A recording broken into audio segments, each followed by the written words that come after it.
la reunión que tuvo con empresarios esta semana, ¿cuáles fueron los temas que tocaron? Si hablaron del cómo reactivar la economía. Hoy se reporta que en el trimestre de julio a septiembre se redujo el PIB en 0.04%.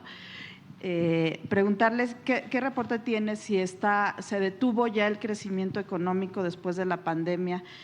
Usted había dicho que se había provocado una L, un crecimiento, pero una V, perdón.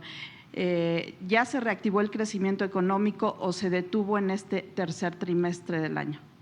Está creciendo la economía y se va a cumplir con el pronóstico de que vamos a crecer este año 6%.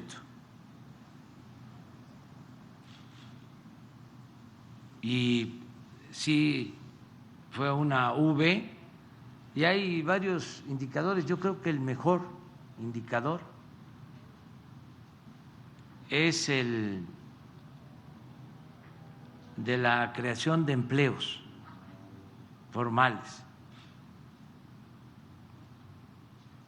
Y otro indicador también que ayuda mucho a saber lo que está sucediendo en cuanto a crecimiento económico es inversión extranjera, la llegada de inversión extranjera. Y en los dos casos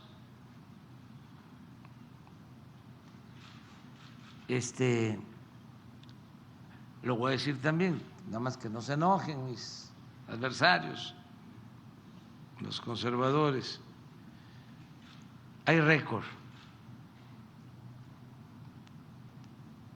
Nunca se habían tenido tantos trabajadores inscritos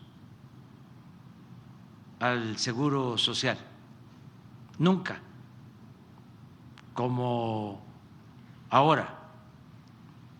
A ver, ¿por qué no vemos la gráfica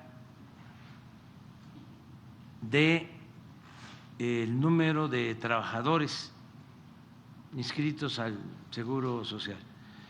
No solo ya rebasamos el número de trabajadores que se tenían antes de la pandemia,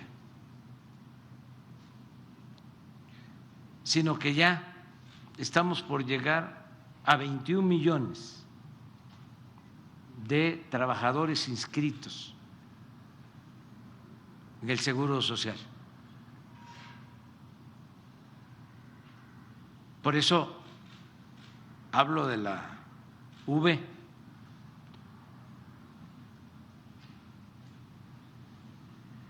Nos caímos con la pandemia en 1.500.000 empleos. Recuperamos ya el 1.500.000 empleos y estamos como 400.000 arriba. Eso hasta ayer, porque no he visto el dato, ¿no?, sobre crecimiento de hoy. Lo reporta el INEGI, reporta sí, una caída de 0.4% sí, en el tercer trimestre. Sí, con relación al anterior trimestre. Al anterior trimestre, claro. Por eso hay que verlo con calma para ver qué efectos tiene. Yo sostengo que vamos a crecer este año 6%. Ese es mi pronóstico, ese es mi dato. Pero miren, hay otra que tiene que ver con… No tienes la otra que tiene que ver con el comportamiento anual.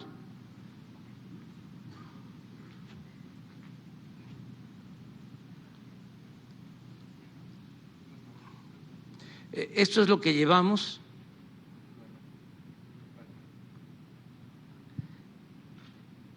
en este mes de recuperados, 144,000 nuevos empleos. Esta es a la que me refiero. Miren, este marzo del 19. Noviembre del 19. 20.804.000. Aquí viene la pandemia, nos caemos. Aquí ya 20 millones, muy cercano, 768. Pero aquí ya 20.912.000. Por eso hablo de que vamos a llegar. Aquí, a ver, para esto lo que indica es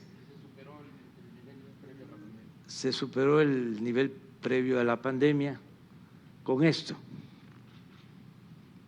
porque se está considerando este dato de antes de la pandemia, que es febrero, 20.614.000, ¿verdad? Y aquí superamos con 20.768.000. En otras crisis que no fueron tan profundas, no se logró esto en tan poco tiempo. Si vemos los meses, ni en la crisis del 95, ni en otras crisis se había logrado una recuperación tan rápida. Pero esto ya es único, porque nunca se habían tenido tantos trabajadores inscritos. Y también el nivel salarial promedio es el más alto que se haya tenido. A ver si pones lo de la gráfica del salario promedio. ¿Cuánto ganan los 20.912.000 trabajadores en promedio? Ojalá y la consigan.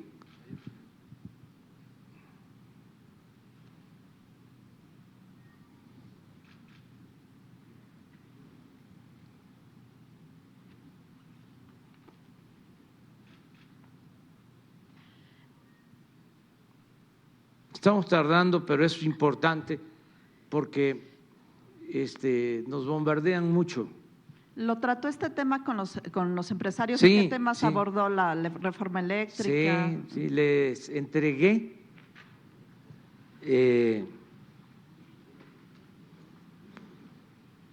un texto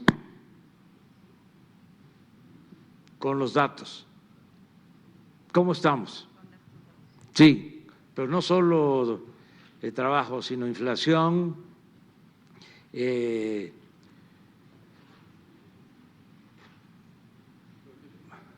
este. No, este es salario mínimo. No, es el salario promedio en el Seguro Social. Si le hablan a Zoe,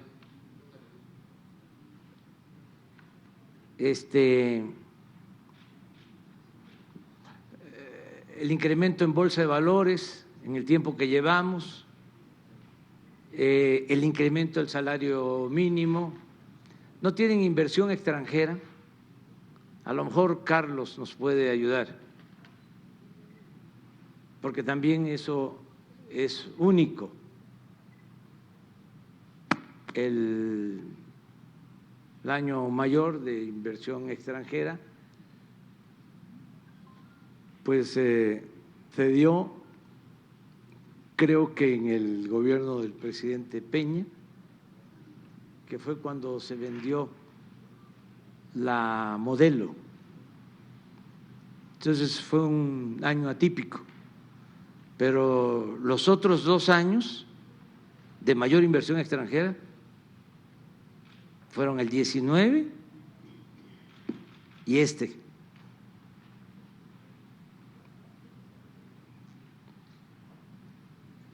en lo que se está proyectando. Aquí está. Sí, este es. Sí fue.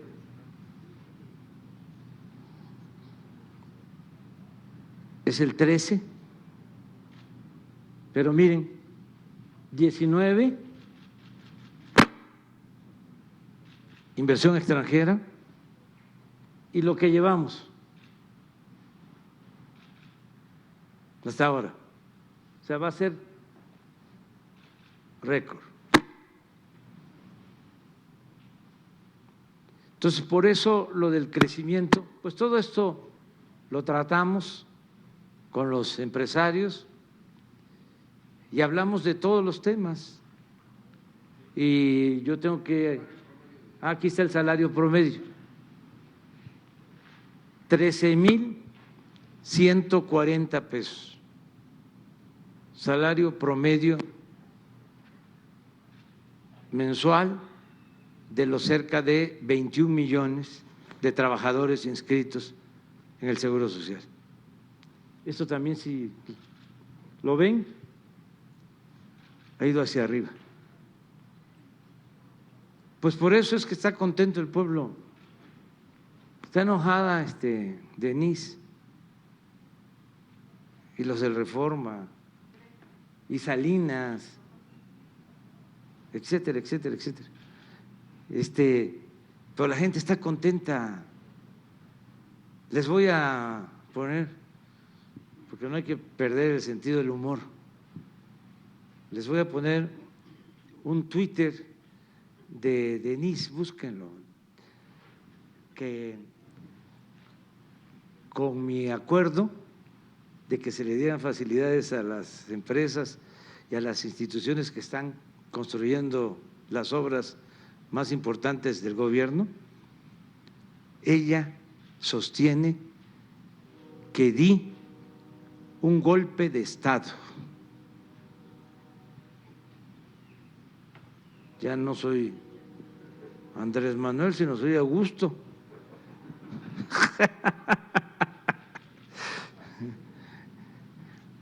No se midió y es académica, da clases en el ITAM, debe cobrar un dineral, pobre muchachos. Pon el Face.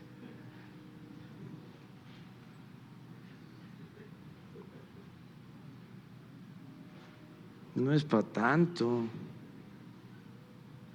¿Lo tienen? Sí.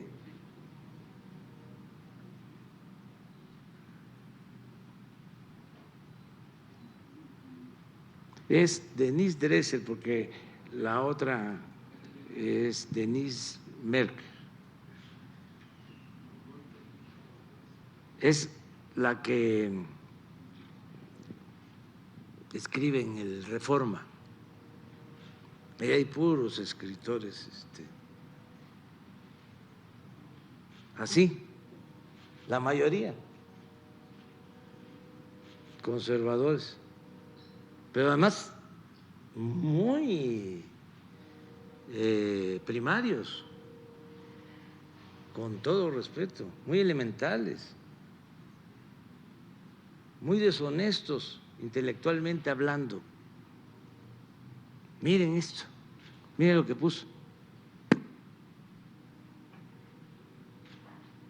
No, no es este, hay otro. Hay otro en donde dice, nos dieron un golpe de Estado.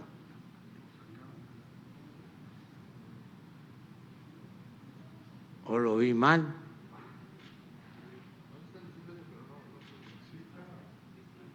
Búsquenlo. Que hasta lo vi combinado con un comentario de Rapé. A ver si así lo consigue. Sí.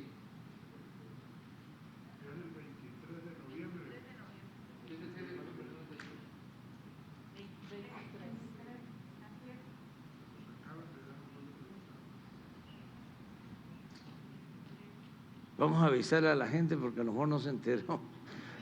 de que ya dimos un golpe de Estado.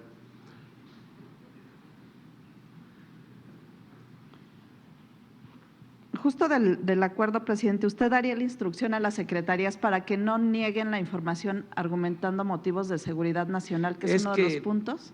Ya es que dije. En otros momentos eso se argumentaba para no dar información. En otros tiempos. Ahora usted daría esta instrucción de que no ocurra. Es que lo saben, es que no somos iguales. Ese es el problema también. Bueno, esto es mala fe. Ignorancia. O sea, en el buen sentido de la palabra, ¿no? O sea, desconocer sobre un hecho. Fíjense esto, nos acaban de dar un golpe de Estado, el decretazo presidencial. Primero, no es lo mismo un acuerdo que un decreto. Ahí hay una diferencia.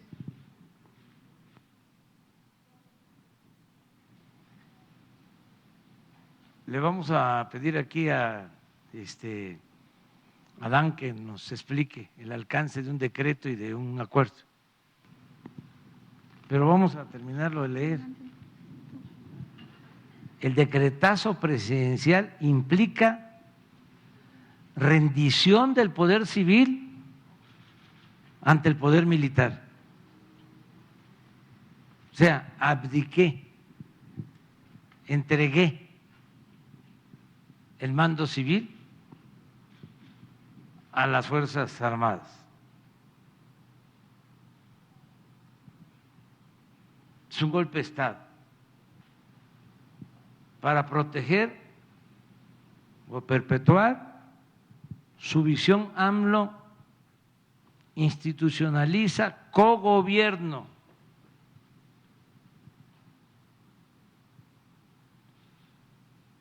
Para que haya un cogobierno se requiere reformar la Constitución.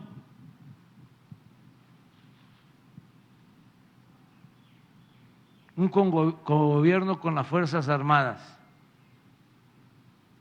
Y será un gobierno más opaco, más discrecional, menos democrático. Esto es lo que está sucediendo. Pero no solo es Denise, es Krause y Aguilar Camín y todos, en el Reforma todos, mujeres y hombres. Y en los otros periódicos igual, con excepción de La Jornada.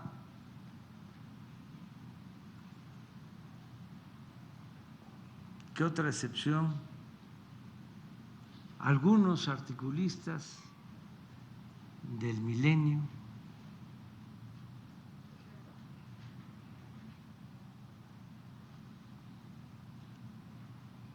Los moneros, ahí sí, de varios diarios. La radio, desde que prende uno la radio, cualquier estación, de las llamadas redes nacionales, no así las radios regionales, tienen un criterio más plural.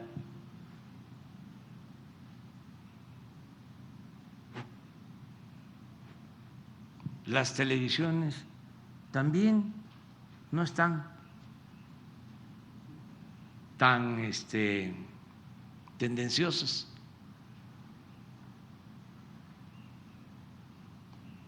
Y las redes sociales, muy bien, porque aunque hay bots, granjas de bots, ahí la gente se expresa, se manifiesta, saca su ingenio. Yo me entero así de muchas cosas y me sirve la argumentación de la misma gente para exponer aquí y en otros foros. O sea, me alimento mucho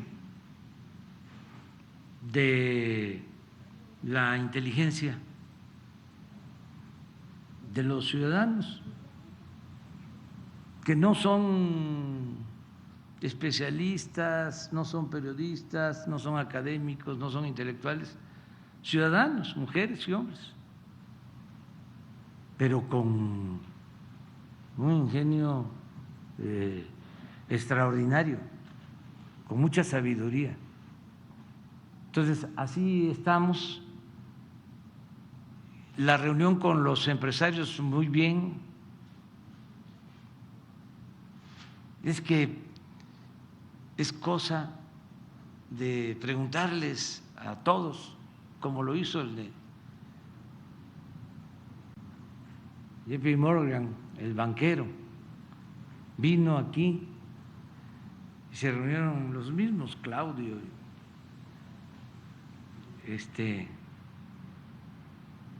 a quejarse que la reforma eléctrica y que el populismo,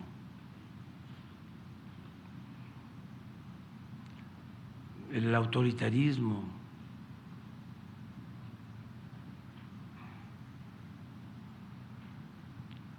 la limitación a la libertad de expresión, todo eso, pero sobre todo la cuestión económica. Y de repente les dice, ¿y cómo les ha ido en sus negocios? Y hay un silencio. Y tienen que decir, bien. Bueno, y entonces, ¿por qué se quejan? Y ahí les dijo, nosotros desde fuera tenemos otra visión de lo que está pasando en México y reconocemos que hay estabilidad económica, que hay estabilidad financiera y estamos invirtiendo. Y ahí está lo de la inversión extranjera. Eso se los dije en la comida, ya lo sabían, porque todos los que estaban ahí, todos, la mayoría, pues se les ha ido bien, en general. ¿Y por qué les va bien? Bueno, porque no tenemos crisis de consumo, a pesar de la crisis sanitaria que produjo la crisis económica, como ayudamos abajo, de abajo hacia arriba, con los programas de bienestar, lo que aquí decía David, con las remesas, que esos sí son héroes, heroínas, nuestros paisanos migrantes. Sacábamos la cuenta anoche que nada más de enero a septiembre han llegado a Zacatecas remesas por 1.150 millones de dólares. ¿Cuánto es esto? Llegan a Zacatecas en promedio 2.600 millones de pesos mensuales de nuestros paisanos, como 35.000 millones de pesos al año. Es más que el presupuesto de Zacatecas. lo que envían nuestros paisanos. Y en estos últimos tiempos se han incrementado las remesas. Entre más se ha necesitado, más apoyo están enviando a sus familiares. Por eso mi planteamiento ante el presidente Biden de que se les atienda, se les regularice, que no se les maltrate. Los vamos a seguir apoyando en todo. Bueno, pero ¿qué produce esa derrama económica? Pues que la gente tenga para comprar sus mercancías, se favorece el comercio, se favorecen las industrias. Si no tuviese dinero el pueblo para adquirir lo básico y también lo no tan básico, pues entonces sí, se afecta el comercio, se afectan las empresas, todo.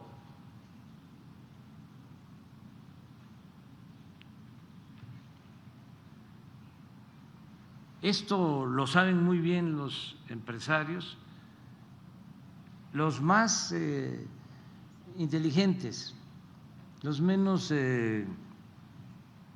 dogmáticos, los menos conservadores, porque hay unos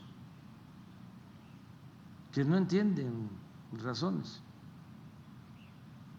que están completamente cerrados. Está como algunos sectores de clase media, ¿no?, aspiracionistas, que están molestos, nada más porque sí.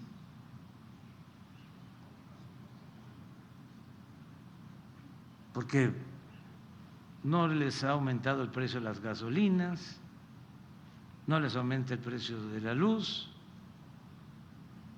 Estamos luchando todos los días para garantizar que haya seguridad. No tenemos tasas altas de desempleo. Enfrentamos el grave problema de la pandemia con eficacia. Nos dolió muchísimo porque hubieron pérdidas de vidas humanas, siguen habiendo, pero en el concierto de las naciones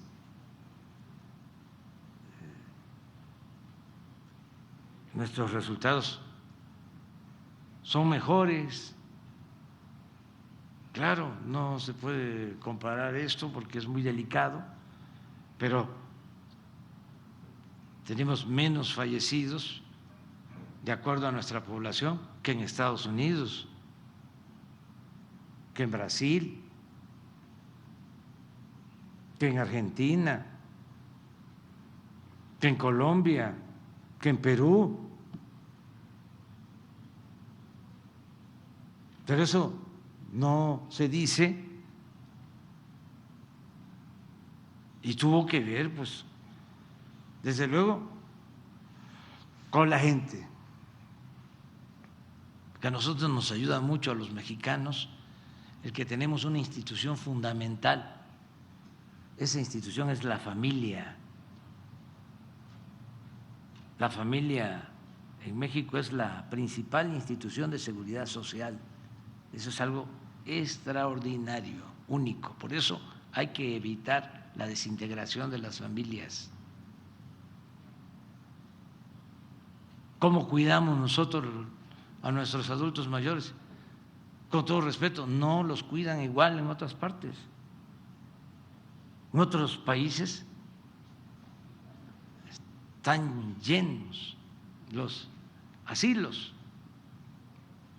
muchísimos asilos. Busquen ustedes en el internet ¿Cuántos asilos hay en México? ¿Cuántos asilos hay en Europa por país? ¿Cuántos asilos en Canadá? ¿Cuántos asilos en Estados Unidos? Se van a dar cuenta que nosotros tenemos en nuestras casas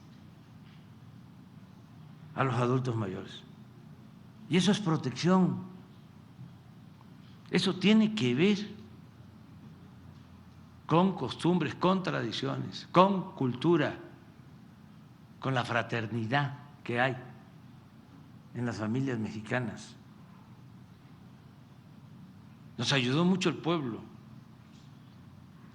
los médicos, el personal de salud de primera, a pesar de que los conservadores del bloque reaccionario estaba en contra, no tuvimos un paro de médicos durante la pandemia y empezaron a trabajar porque así se presentaron las circunstancias, sin el equipo de protección necesario, porque no teníamos, no había en el mundo equipos para protegerlos y arriesgaron su vida, muchos, para salvar vidas. Y también el que se consiguió la vacuna, primero que en otras partes, vacuna suficiente, nunca nos han faltado y vamos a continuar vacunando porque con este tiempo, ya la llegada del invierno, vamos a tener más riesgos. Ahora está a la baja la pandemia, los contagios, pero no debemos confiarnos y lo mejor es que el que no se ha vacunado acepte vacunarse, protegerse.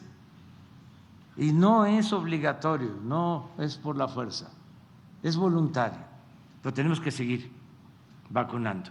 Ya comenzó la vacunación de 15 a 17 y estamos vacunando a rezagados y no se descarta una tercera dosis, empezando con adultos mayores, de protección. También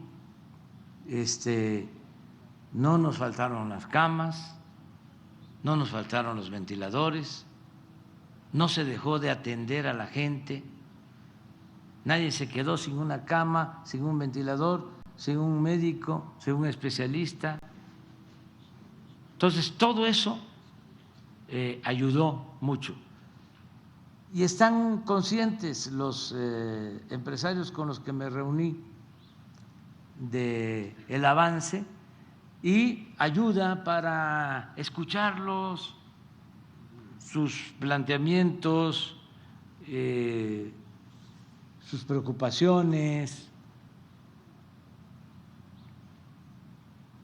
Esto de la reforma eléctrica, explicarles que pues tiene que protegerse a la Comisión Federal de Electricidad, porque si no nos vamos a perjudicar todos.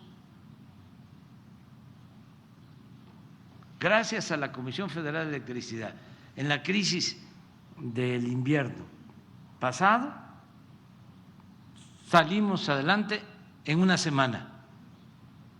¿Cuánto les llevó? Esto lo voy a seguir diciendo. En Texas, un mes sin luz, padeciendo de frío, sufriendo. Texas. Y como se incrementó el precio del gas, como no se veía en mucho tiempo, todo ese aumento en el precio del gas se lo trasladaron a los consumidores. Vino en el recibo de la luz en Texas. Aquí no hubo aumento.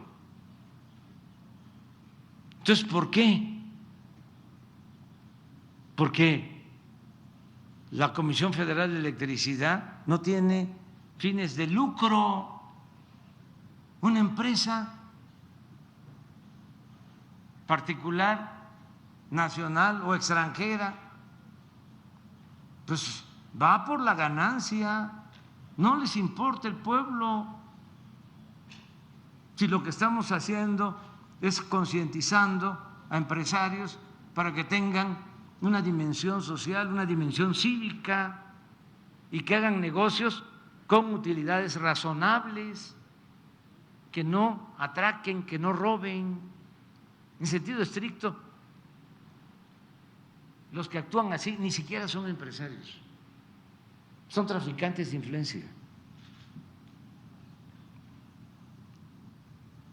Pero tenemos que cuidar el interés general, el interés de todos.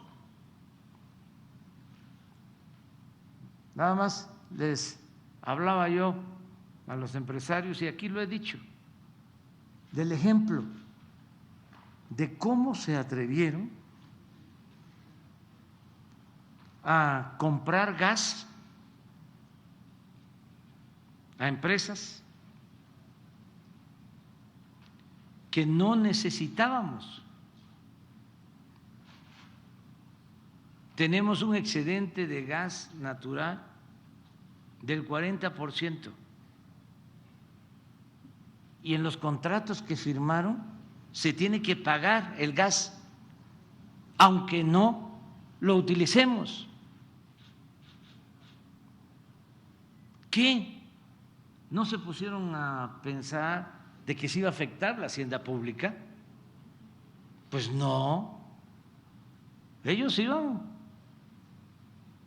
al atraco, a robar, y no les importó engañar de que iban a necesitar todo ese gas porque iban a construir 12 termoeléctricas. No construyeron ninguna. Hicieron el negocio jugoso del gas. ¿Quién paga eso? ¿Quién termina pagando todo eso? El pueblo.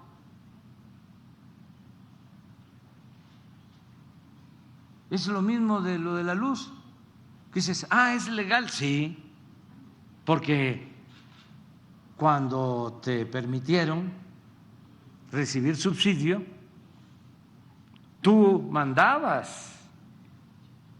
No había un gobierno que defendiera al pueblo. El gobierno estaba al servicio de una minoría rapaz.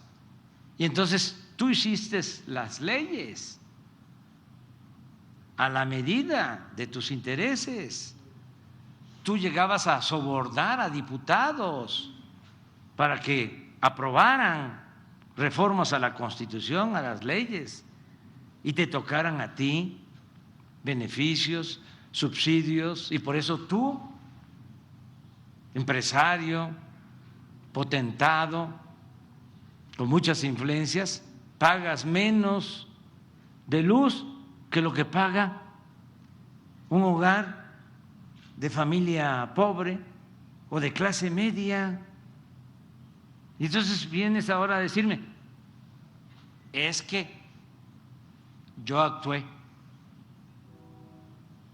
en el marco de la legalidad. Sí, la que tú creaste, porque tú apoyabas a los partidos que le dieron la espalda al pueblo. Tú apoyaste la aplicación del programa neoliberal para proteger a minorías. y dejar en el desamparo a las mayorías. Entonces sí es muy interesante lo que está sucediendo y muchos empresarios están conscientes de que tiene que haber cambios y que no nos tiene que dar miedo y que además nada se hace al margen de la ley, ni mucho menos por encima de la ley. Hay Estado de Derecho que no había antes. Comentaba yo de que envío la terna al Senado y ¿cómo era antes? Se enviaba la terna, pero se le mandaba a decir a los senadores, ¿no?, quién era el elegido. Y ya en el Senado pues era un formalismo, era para llenar el expediente. Ahora no, mandé la terna y me enteré por los medios, cosa que me da una gran satisfacción, me produce una dicha enorme. Decía Vasconcelos que la diferencia entre Porfirio Díaz y Madero era de que Porfirio Díaz mandaba las listas de los que iban a ser diputados y Madero se enteraba por la prensa de los que resultaban diputados. Eso es el ideal. Lo mismo cuando la Corte nos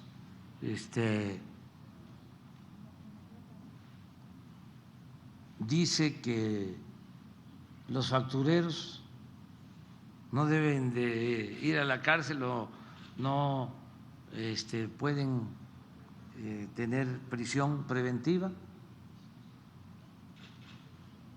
Ni modo, ellos lo decidieron. O los amparos. ¿Por qué les molestó tanto lo del acuerdo? Porque tenían su plan de seguir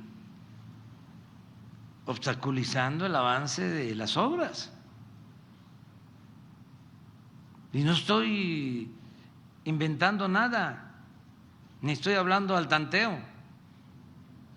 Ya lo he dicho, cuando iniciamos la construcción de los segundos pisos, fue lo mismo, amparos y las mismas fuerzas estas conservadoras en contra,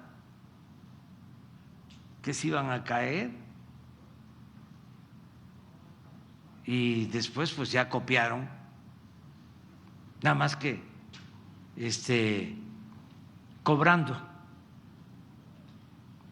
copiaron mal.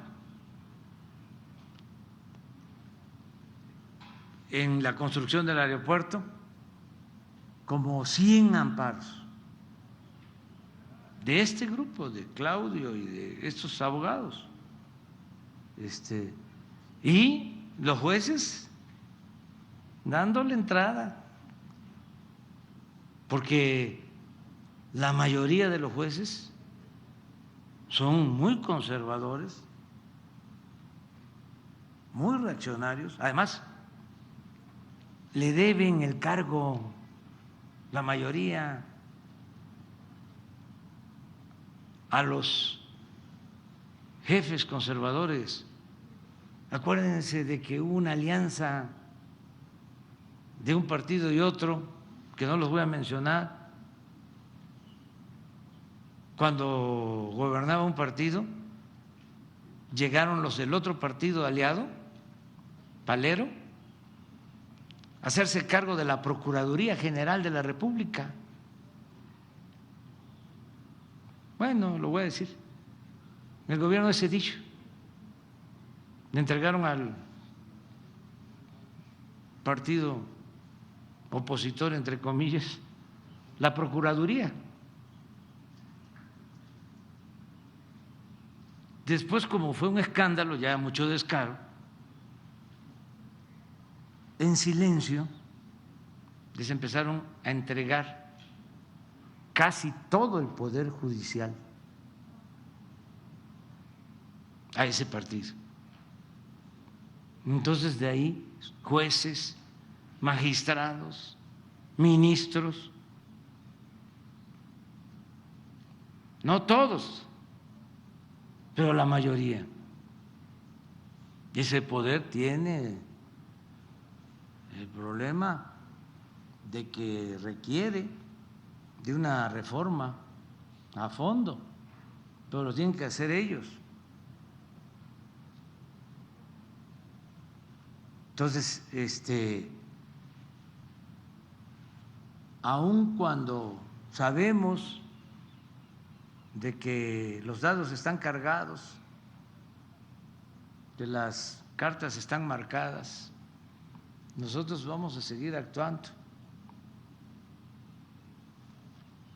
respetando la legalidad, haciendo valer el Estado de Derecho, y que ojalá y todos ayuden para que se acabe la simulación, que no vivamos en un estado como era antes, de chueco, de cohecho. A ver, Zacatecas.